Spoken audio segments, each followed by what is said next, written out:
د رحمت الله نبیل ځواب خوشحال سعادت ته د قومي مسایلو تیر شه.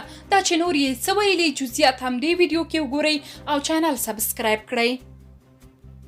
د پخواني حکومت د ملي امنیت رئیس د خوشحال سعادت پر کړیو څرګندونو نیوکه کړې او ویلي دي د قومي مسایلو د راپورته کولو پر ځای غوره ده چې خاین اقلیت له اکثریت وطن پرست څخه جدا شي.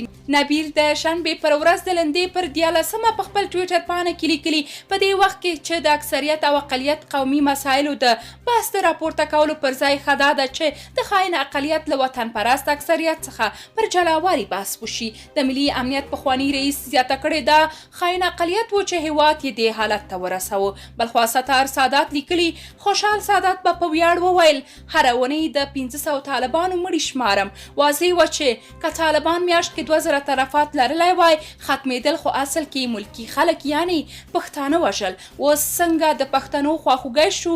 پښتانه قدرت نه د انزوا او د لاسه د خوشحال په شان اجرتي قاتلانو د لاسه غرو ته ختلي وو.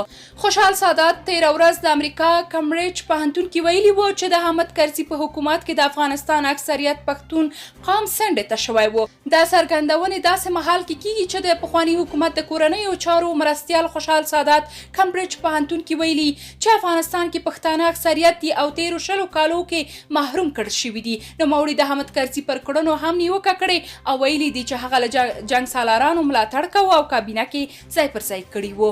د نوموړي په خبره دا کسان د اکثریت قوم استازي نه وو. خوشحال سادات ویلي چې له لومړي سره په افغانستان کې عدالت او برابري قرباني شوې. سادات ویلي که څه هم ولسمشر کندهاری پښتون وو خو حکومت کې ډېر لږ پښتانه پر لوړو څوکیو ګمارل شوي وو. نوموړي ویل چې دا کسان هم د خپل جیب په فکر کې وو او خلک یې هېر کړي وو. درنو لیدونکو تاسو د موضوع په اړه څه نظر لرئ؟ نظریات مو کومنټ کې ولیکئ او چینل سبسکرایب کړئ.